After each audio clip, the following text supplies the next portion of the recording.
नमस्कार। आज की इस दिलचस्प चर्चा में बहुत बहुत स्वागत है। आज हम एक ऐसे फाइनेंशियल डिसीजन की कहानी पर बात करने वाले हैं जो हर नए इन्वेस्टर के सफर की पूरी दिशा ही तय कर देता है। एसआईपी बनाम लमसम। सच कहें तो ये सिर्फ दो शब्द नहीं हैं, बल्कि वेल्थ क्रिएट करने के दो बिल्कुल अलग अलग रास्ते हैं।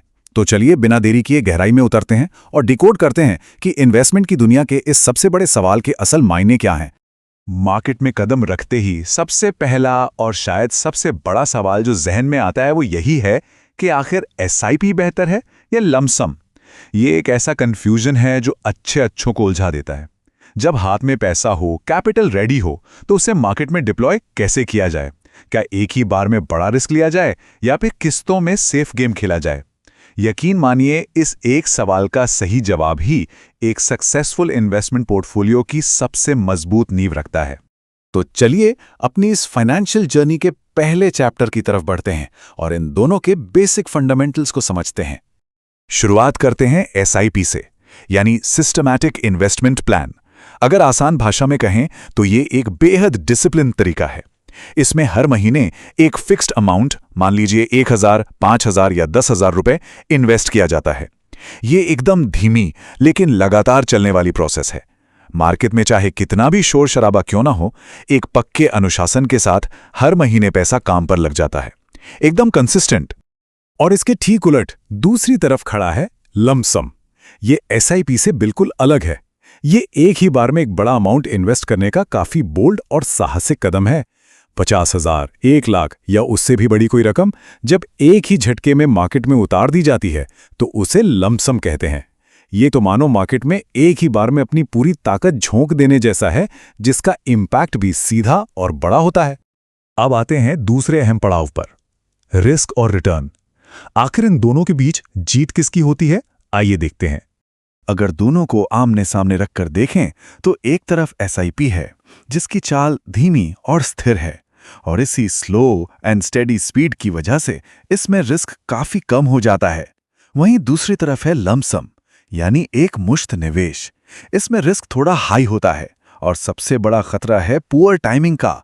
मतलब अगर मार्केट एकदम पीक पर है और सारा पैसा लगा दिया तो अचानक गिरावट आने पर पोर्टफोलियो में एक बड़ा डेंट लग सकता है। अब यहाँ एक बड़ा सवाल उठता है कि आखिर एसआईपी रिस्क को इतना कम कैसे कर देता है।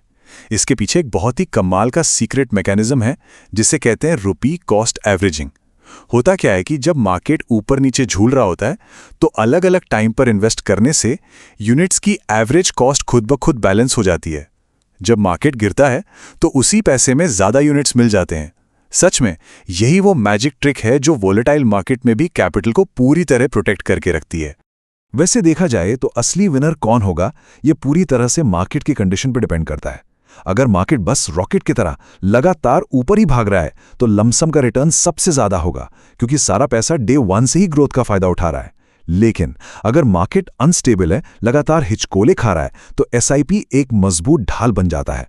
ऐसे उतार चढ़ाव वाले दौर में एसआईपी ही सबसे सेफ और प्रोटेक्टिव ऑप्शन साबित होता है।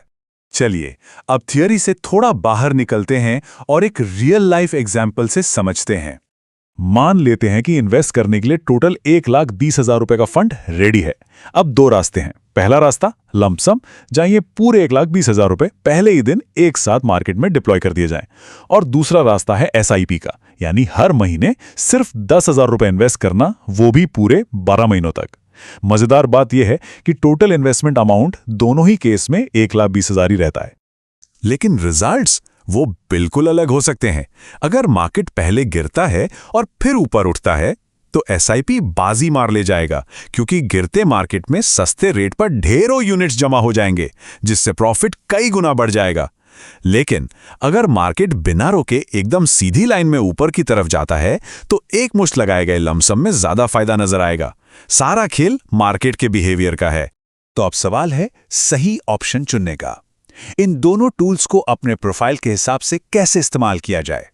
सबसे अहम टेकअवे यह है कि जो बिगिनर्स हैं, जिन्हें मार्केट का ज्यादा एक्सपीरियंस नहीं है, उनके लिए एसआईपी से बेहतर कुछ नहीं। एक तो इसमें रिस्क कम रहता है और दूसरा इसके जरिए मार्केट के मिजाज को बिना किसी बड़े झटके के धीरे धीरे सीखने का एक शानदार मौका मिलता है। ये एक तरह से सबसे सेफ ट्रेनिंग ग्राउंड है। वहीं दूसरी तरफ लमसम एक बेहद पावरफुल वेपन है, लेकिन इसका सही इस्तेमाल अक्सर एक्सपीरियंस्ड लोग ही कर पाते हैं।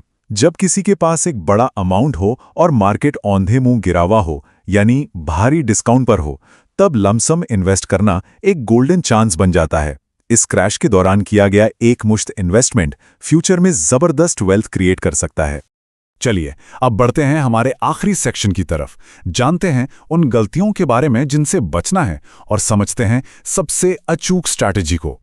अक्सर देखा गया है कि एक शानदार लॉन्ग टर्म पोर्टफोलियो सिर्फ 3 इमोशनल गलतियों की वजह से बर्बाद हो जाता है। पहली भारी गलती, मार्केट को टाइम करने की कोशिश करना। टॉप और बॉटम पकड़ने के चक्कर में लोग अपना बहुत सारा वक्त बर्बाद कर देते हैं।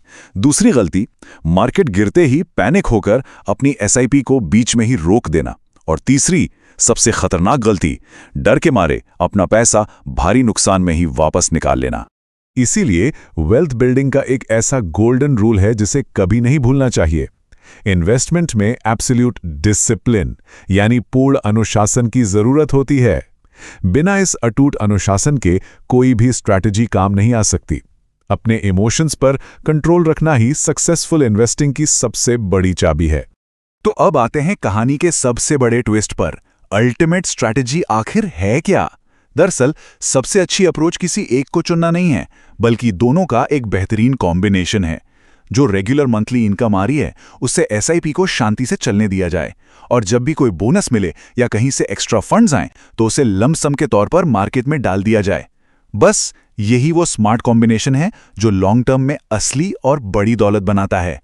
तो इतनी सारी लेयर्स डिकोड करने के बाद आज वो कौन सा फाइनेंशियल एक्शन है जो लिया जाएगा? हमेशा याद रखा जाना चाहिए कि इन्वेस्टमेंट की शुरुआत जितनी जल्दी होती है, कंपाउंडिंग का जादू उतना ही बड़ा और गहरा असर दिखाता है। दोनों ही तरीके अपनी अपनी जगह लाजवाब हैं, बस अपने कैश फ्लो के हिसाब से सही टूल अपनाना है। इस बेहतरीन और ताम की जानकारी के लिए कंपाउंडिंग गुरु हिंदी को क्रेडिट जाता है, जहां ऐसे ही और भी शानदार एनालिसिस देखे जा सकते हैं। बस अनुशासन बनाए रखिए और वेल्थ ग्रो करते रहिए। आज के इस एक्सप्लेनर में इतना ही।